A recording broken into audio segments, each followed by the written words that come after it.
Hey everybody, welcome to another video. Now this is a tale as old as time, and I cannot tell you how many times I see jobs like this roll through my shop. If you follow me on Instagram or have followed me for long enough, you'll know that more than 50% of my business is redoing work that comes straight from other shops. If you're the general public, I'm going to educate you on what to look out for when using or choosing a powder coat shop. And if you're the powder coater, I'm going to show you a few things what not to do and a few tricks to elevate your work to make sure every customer you get leaves happy.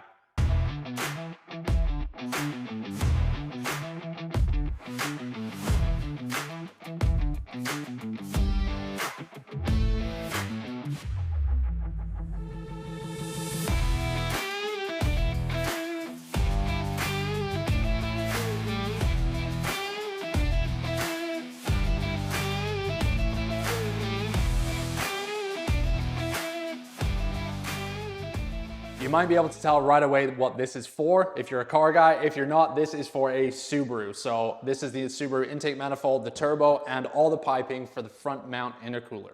This job just recently got finished at another shop and has made its way to me for a redo. Now I'm gonna show you some close-ups of why this stuff needs a redo. Some issues right off the bat is there are some threaded bungs left in the pipes, threaded bung left in the turbo, and a bolt back here that is coated into the intake manifold. Now all of these need to be removed or can possibly be removed in the future, whether he puts a O2 sensor in here or an air sensor or whatever it may be. The oil drain back has to go in the turbo, and the bolt is for a ground. Now if you're gonna try remove these things when they're full of powder, one, you're never gonna get an Allen key back in there, and two, when you do remove it, it's gonna crack the powder all around it. So that's issue number one. Issue number two is a bunch of these pipes are bent. This one is dramatically bent, so I have to straighten that out. Another one is ovaled, so that's not that big of a deal. Thirdly, there's a bunch of tape on here that's almost impossible to come off. I mean, it's great that they did tape it, but it hasn't been removed. None of this was removed for the customer. He actually unmasked the turbo himself and had a hard time removing all this masking because the coating over it is so thick. And lastly, almost every threaded hole on this intake manifold has a huge buildup of powder around it. So starting a bolt in there is going to be near impossible, or a bunch of the threads are actually filled with powder because they weren't plugged at all. Now, this entire job isn't even the correct color that the customer wanted. This was done once in a dark burgundy color, and the customer said, nope, that's not the color. I wanted a candy apple red. And they chose this opaque kind of Coca-Cola red, I guess, maybe fire truck red, and did it directly over the top, from what it seems like, just directly over the top of the other color. Now, just giving this a quick examination, and obviously I've been coating for about 13 years, so I can look at this and probably confidently say this was all coated over the factory finish, and same with the pipes. These usually come in a black finish. Maybe they came raw, it depends on who they bought the kit from. But I believe there's gonna be 3 coats of powder on here, the original black, the burgundy, and the red, which tells me none of this stuff was actually chemically stripped or sandblasted for prep. Another issue which is debatable is powder inside all of the pipes.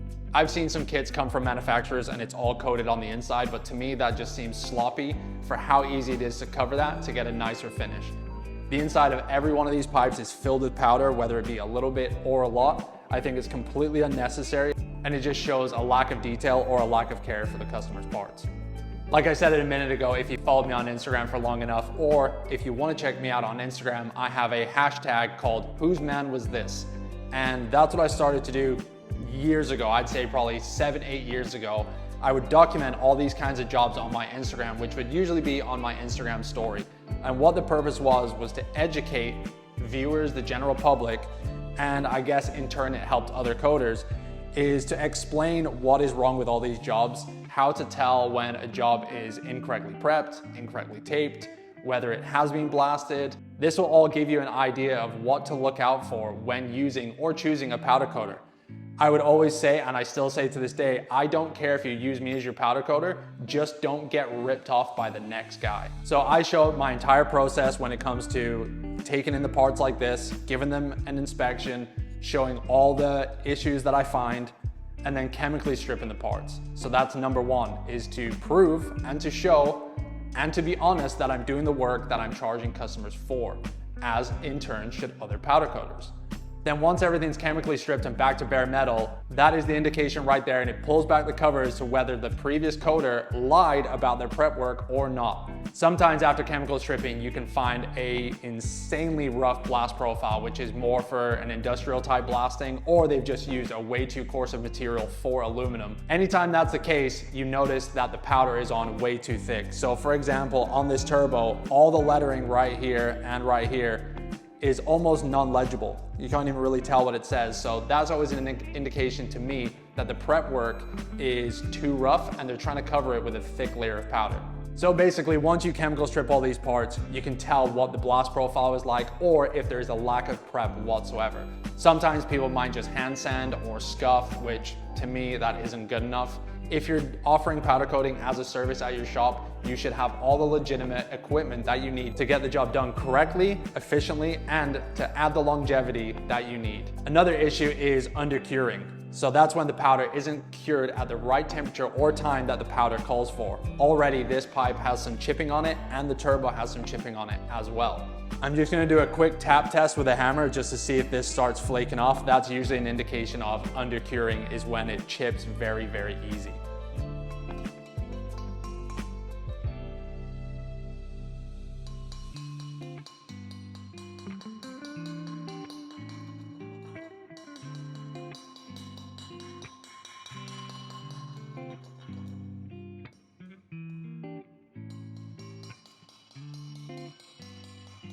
That took absolutely no effort to tap on that and it chipped, which is crazy.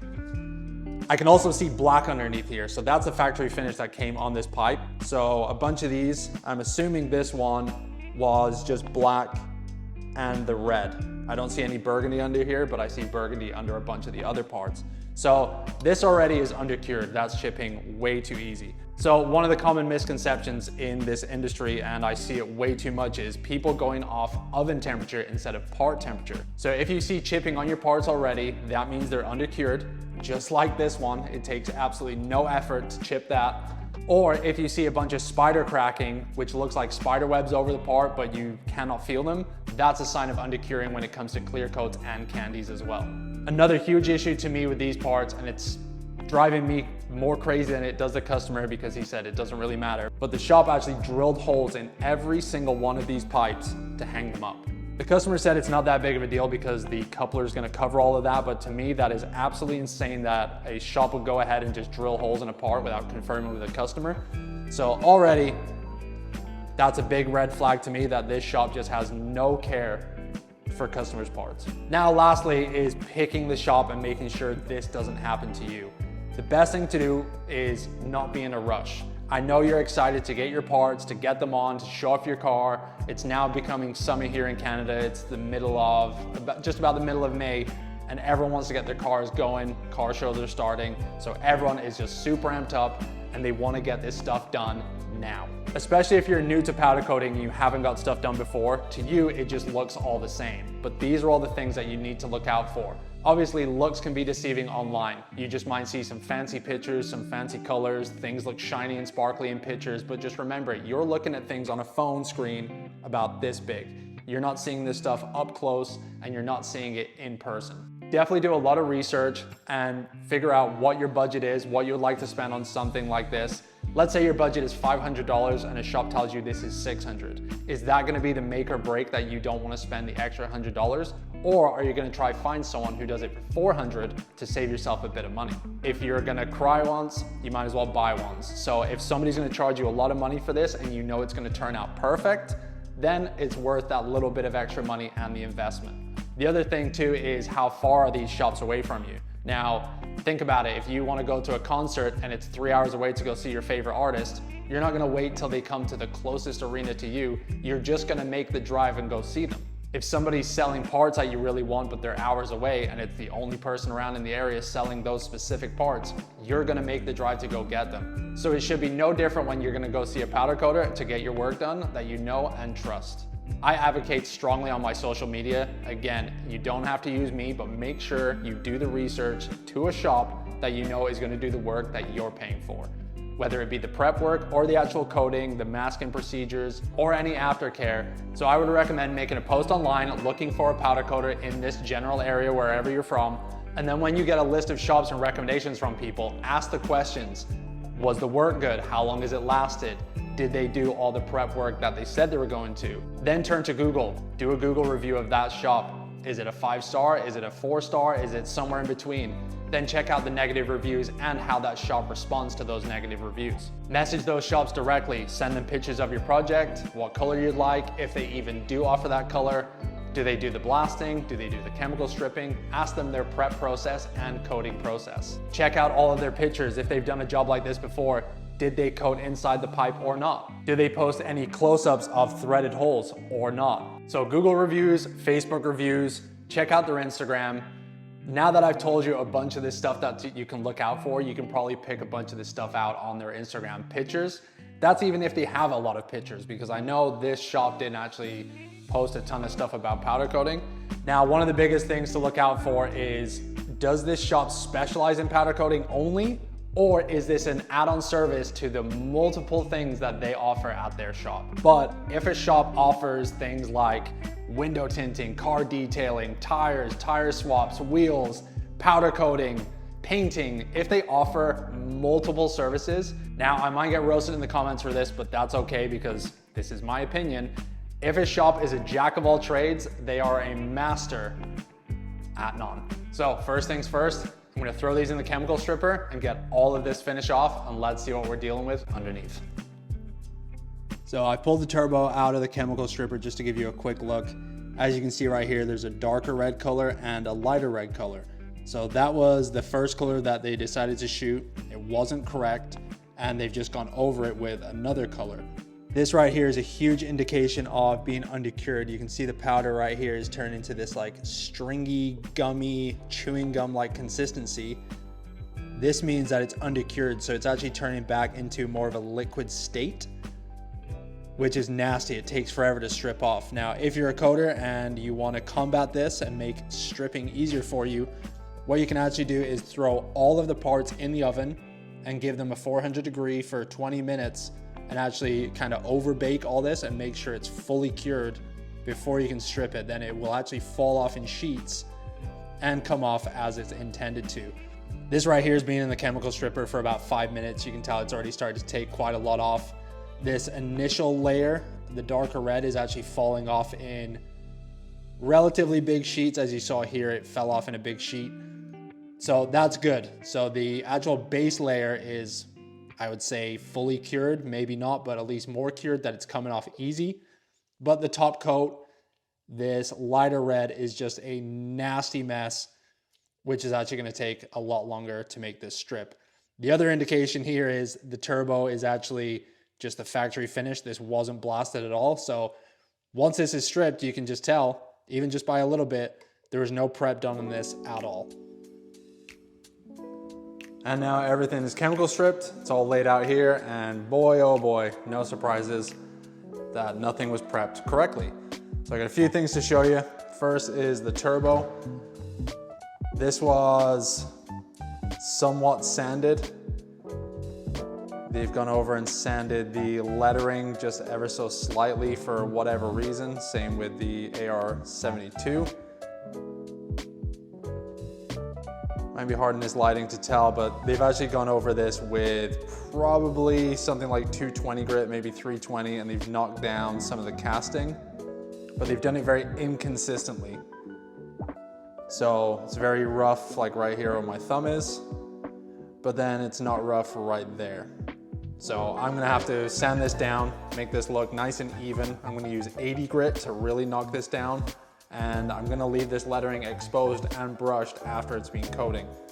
I'm also gonna get rid of this casting line that's down this side, mine as well, while I'm there sanding. So I'm not sure if they sanded this to get rid of the rough texture or sanded it for somewhat of prep. I'm not entirely sure, but I'm just gonna have to go over that whole thing and sand it. The intake manifold, completely factory, and I actually stripped off the factory finish. So these come in a factory wrinkle red, and they just did the red over top of that. Nothing was stripped, nothing was sanded. This was just the factory finish, and as you can tell, this is the factory finish, no blasting. As for the piping, this is, it's got a bunch of damage on it. These usually come in not the best finish, as you can see from like the forming or the kind of making process of these pipes. You get all these like rough bends, you get all these like scratchy lines in it, but there's a bunch of gouges right here. You can tell right here, if it'll focus, there's a bunch of pitting in it in the metal, maybe from like a rolling form or something, but these pipes are not always in the best condition. Now this pipe, this one, this one, this one, and this one were all sandblasted from the manufacturer. This is not sandblasted by the last guy that coated these. And how I can tell that is you can see some black right here in this gap, and you can see some black. Luckily this stayed on for some reason after washing it, but this is the leftover paint, or well, leftover powder, and that's the factory black wrinkle coat that came on these. I confirmed with the customer, he actually bought these brand new 2 years ago, and now he's done some modifications and he wants to change the color. That is the factory black coating that was on these parts when he bought them. So that right there proves, and you know, if you're a coder and you do some work like this and a customer calls you out on it, that's a telltale sign right there that you never stripped them, you never blasted them, and you went over the factory finish. It's stuff like that. So what I'm gonna do is actually grind off these welds. I guess there's a bracket here the customer no longer needs, so I'm actually gonna smooth these out as well. I'll just use a 36 grit grinder like this, just this little handheld die grinder. I'll just zip those off really quick and then, you know, finish it off with 80 grit on a palm sander. These pipes right here are stainless, so they can just be blasted and coated. But of course, you can see it's nice and shiny. Those were never sandblasted or even sanded for prep. It was coated straight over that stuff. I said earlier when I did the chip test on them that it looked like there was some black on there. I'm not 100% if there was black or it was just kind of the dark color I was seeing, but I thought they did come in a factory black as well. Maybe they did, but again, no prep. Now this big part, this is easy to tell what happened. So you can see all these shinier spots, they're kind of all over this pipe. Especially here, you see that weird pattern, looks like a skyline. So this was actually prepped with, again, this looks like 220 or 320 grit. All the shiny spots are where factory paint remained after they sanded it. So anywhere that is a sanded finish was sanded through the factory finish to the metal. Whatever is still shiny was where factory powder still was. Now that I've chemical stripped it, it's taken off all of the finish to reveal all of the shiny mist spots that they never sanded off. So they've used a palm sander to prep this. Unfortunately, they've prepped it with a palm sander going, here, let me grab my palm sander. They've prepped this with a palm sander going this way on a round pipe. You should technically go around and around to follow the contour, or else you're gonna leave flat spots. So we're at this point now. The next thing to do would be to remove the bolt. There's a bolt back here I can remove, and there's a bolt right here. So I'm gonna remove the bolts. I have to fix the bent pipes. Luckily, I have a bunch of metal cones that I use for my spinner machine when I mount some wheels. So I can just basically put a cone in there, hammer it down until it just turns around again. That'll be pretty easy. Then the next thing would be to throw these in the outgasser, or well, the oven to outgas to do the outgas process, because a bunch of this is porous casting, just like the turbo and the manifold. I want to burn out all the impurities. I want to dry them off because a bunch of water is still inside of these pipes. I'll outgas all this as well because it's aluminum. It could have seen some contaminants over the years. You know, like I said, customer had these on his car for a couple of years. So I want to outgas everything to make sure the metal is all nice and clean. and that no issues happen once these are coated. So let's get to removing the bolts and then fixing the pipes.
The next thing I'm going to do is take care of this loose metal here on the inside of this drilled hole.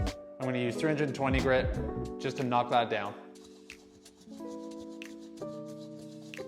As you can see, I smoothed it on the outside as well as the inside.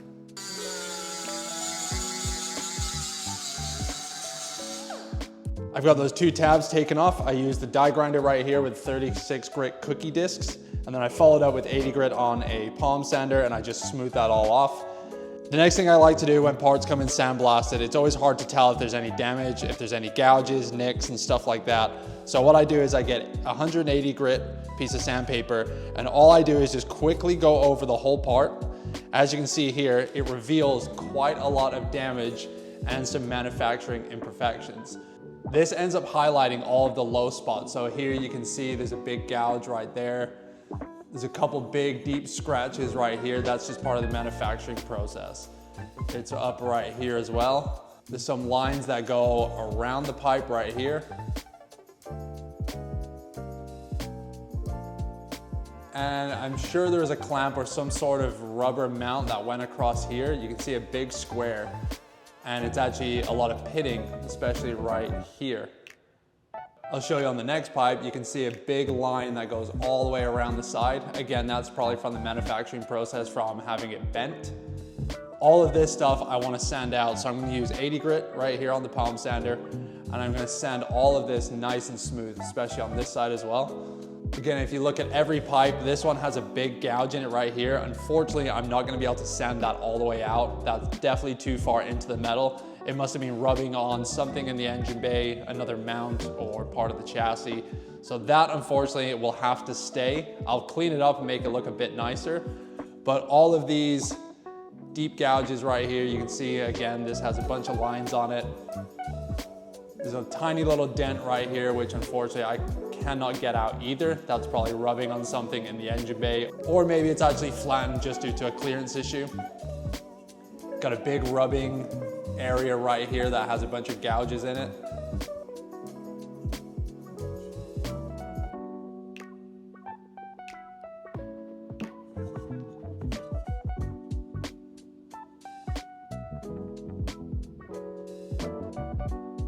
Now, all of these gouges, the lines, the corrosion, any nicks and stuff like that on the metal, because of the color these are going, I don't know if I've revealed this yet, these are gonna go a candy red, which is gonna be a metallic silver base coat and then a candy red top coat, which is basically a tinted clear. With these being wrinkled black from the manufacturer, it hides all of this imperfection. You're never gonna see it. So that's why, with this being sandblasted, again, I didn't see any of this damage. You give it a quick sand and it highlights all the low spots, and there's a ton on these. It's totally normal. Pretty much every pipe you're gonna get is gonna look like this. Because it's going to candy red, I wanna smooth this pipe out the best I can. Now, if I don't, what's gonna happen is all the metallic in the silver will lay down differently in all of the low spots. It'll lay down differently in the corrosion, in all the lines, and you're gonna see that in the silver. When I apply the top coat of the red, more of the red is gonna sink into all the corrosion, into all the lines, and actually make it appear darker, which will in turn actually highlight these damaged areas even more. Now, if you're a coder, 99.9% of the time, you're gonna come across manufacturing defects or corrosion on pipes like this. So when you're quoting a customer, just be aware that this is gonna be something you should address. But just keep in mind that these were a texture black finish. That's all gonna be hidden. So if these were gonna go back into a texture finish, I wouldn't necessarily spend all this time to do that. It's just given the color that these are going, the metallic and the candy red will sink into all of these and actually highlight these areas even more. So that's why I'm making the extra effort to smooth these out so they look good when they're done.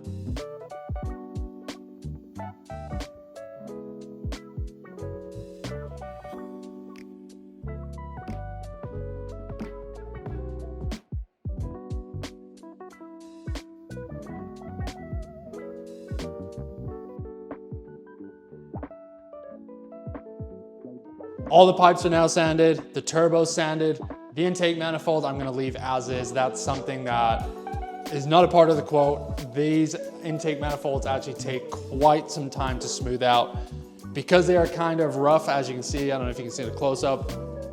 These are a really rough cast. So if you do start taking off tabs like this is gonna be noticeably smooth and then get rougher.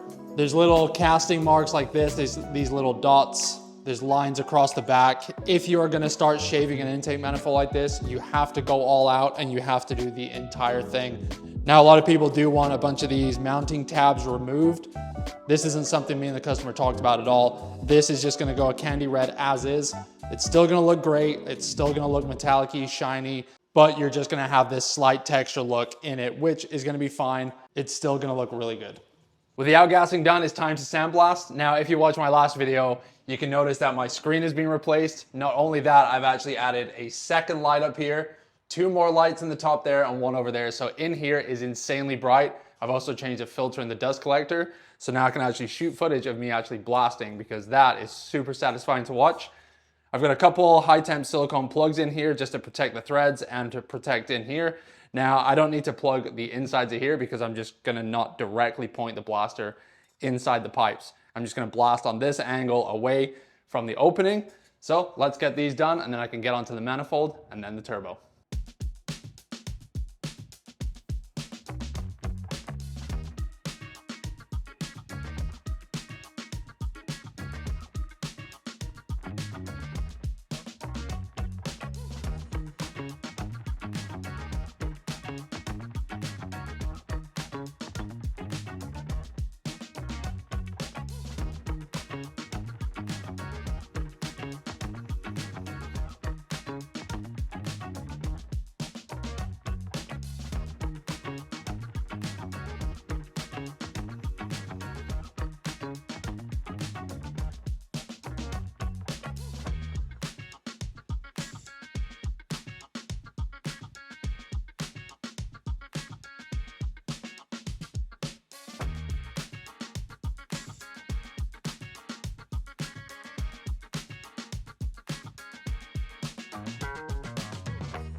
Now it's time for coating. All of these are blasted, they're hung up. I've hung these at different heights, just so when they get rolled in the oven, if there's any swinging around they're gonna do, these aren't gonna hit each other.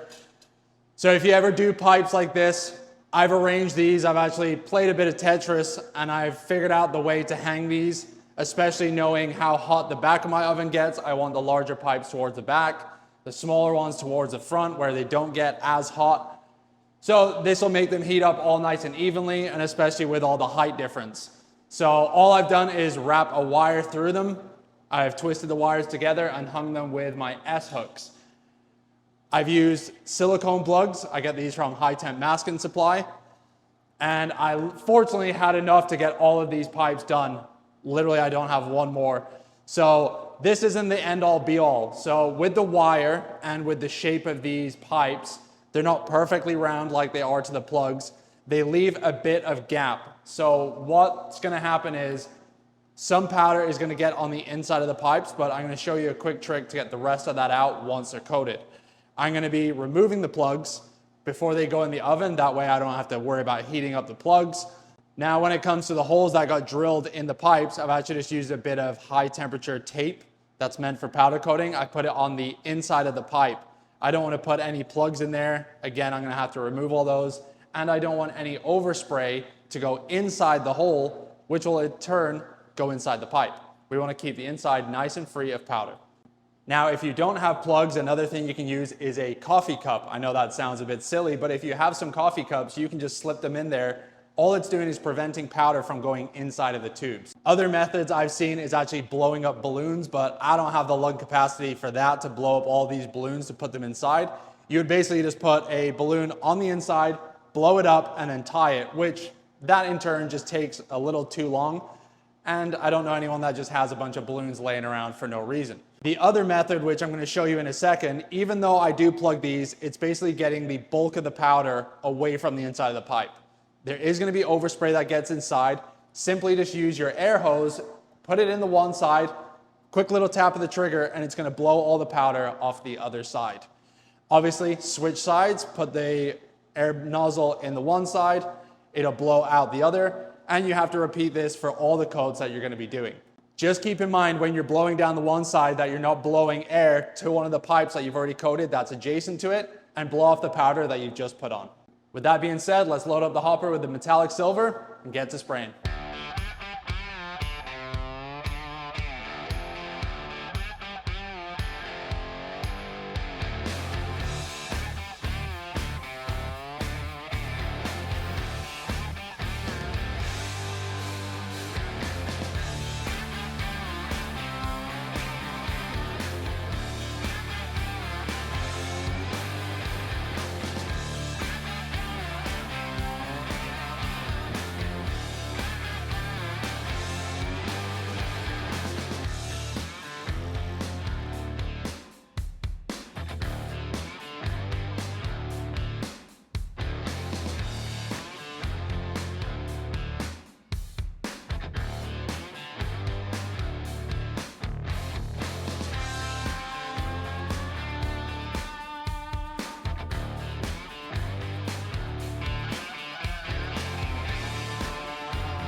So the turbo is done, the manifold is done, and one of the 9 pipes are complete. Unfortunately, I hit the wrong preset on my Gima gun. I put preset number 3, which is for third coats. I thought there was something weird happening with the candy red when I was spraying it. Luckily, this one pipe came out perfect. Unfortunately, 8 of these pipes had light spots all over them. Now with candy colors, because they are tinted clear coats, they have to be on completely evenly to be the same shade and the same tone of color.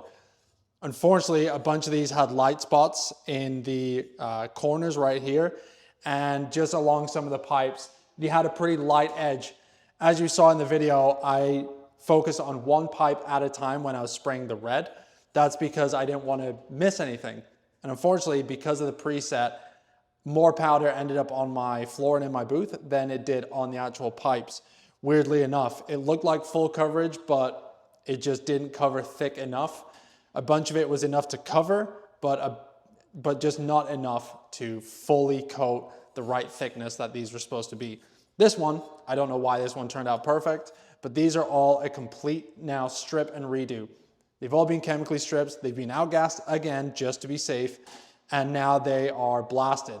I'm gonna rewire these, rehang them up, and shoot them in the morning, but to you, that'll just be a quick edit.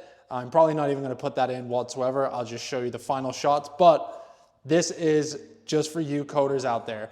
If something like this happens, we saw what happened the first time. The previous guy shot this in a burgundy color and it wasn't correct.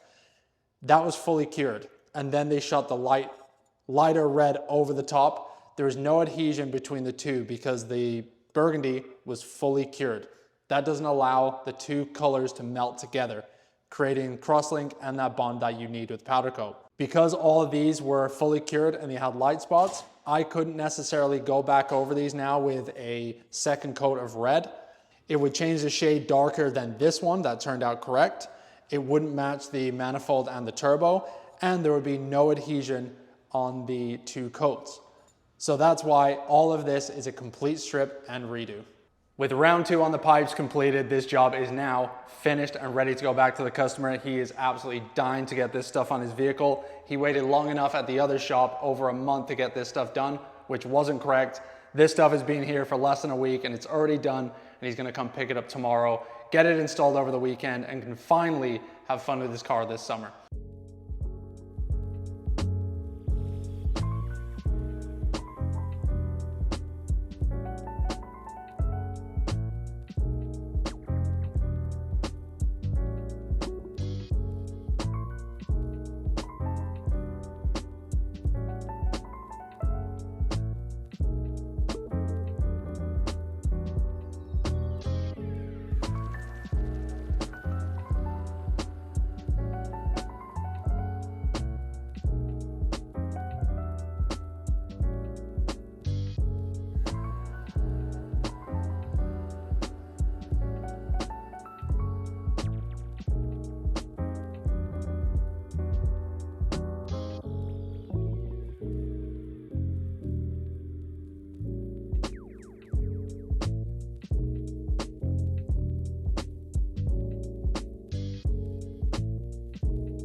Now, hopefully there's a few takeaways you guys can get from this, whether you are the general public. You can see now the details between a very, for lack of better words, bad job and a professional job like this. All this stuff is masked off. There's no powder inside of the pipes. The turbo is nicely masked off. There's no rough edges, and the letters are brushed. Now, hopefully, if you're the general public, you're not actually a powder coater and you've made it this far, hopefully this has taught you a few little tricks and tips and things to look out for when choosing a professional powder coater and not just a hobby shop or someone who offers it on the side. Something I actually didn't film or mention, all of these threads, all of the inside of this manifold was actually vapor blasted. I have a vapor blaster here at my shop, which is for restoring and brightening up aluminum. Now, all of these threads, even the inside of the runners themselves, because of the chemical stripping process, it actually just dulls out aluminum, makes it a bit tarnished. I went through and vapor blasted all the threads, all the bare aluminum that's gonna be on this manifold. Then it was all plugged, then regularly blasted before powder coat. So that's why all these threaded holes look better than new. And the piping, there's no powder inside them whatsoever, not even any blasting. If all these pipes, let's say it's for a high horsepower car, you don't want to create a rough profile inside of the pipes and restrict that kind of airflow. I know that might seem a bit ridiculous, but it's also just nice and shiny. The pipes are new. There's no need to be putting a rough profile on it. It's a waste of your time, and it just makes the job look even worse. Just little details like brushing the lettering or the logos on the turbos makes all the difference. As you can see, this one now, you're able to actually read what it says versus before the powder was on so thick that you couldn't even really tell there was a logo there. And if you're the powder coater watching this, hopefully you've learned some things along the way as well. All of these critical areas and all of these things I'm preaching to the general public to be aware of and watch out for. If you're the person that's also doing these things like the before version of this job, hopefully you can just step up your game a little bit, take your work to the next level, and have an even happier customer. In turn, you can charge more for your service when you're taking the time to do things like sand all the pipes to make sure that there's no gouges, no nicks, and stuff like that. And if you're the powder coater, I highly suggest you start doing something like this. Post on your Instagram story, your Facebook, make dedicated videos if you want about the process before, during, and after, and educate the general public, just like I'm trying to do right here, on what a powder coating job should look like. And if you're a powder coater and you're looking to learn more tricks, tips, or tools about doing specific jobs just like this, go check out my Patreon where I have over 100 video tutorials as well as online courses about this job specifically. It covers a job like this about doing intake manifolds, turbos, and intercooler pipings more in depth than you've seen here in this video. And before the video is over, I just want to say a massive thank you to everybody who's liked, commented, subscribed, shared. It really helps out a brand new channel like this. I've got a video out every 2 weeks so far, so fingers crossed I keep the momentum going. I really love sharing projects like this, educating yourself if you're the general public or powder coaters alike, and just share the passion for powder coating and refinishing, restoring, and giving new life to things like this. Thanks again for watching this video, and I'll catch you guys on the next project.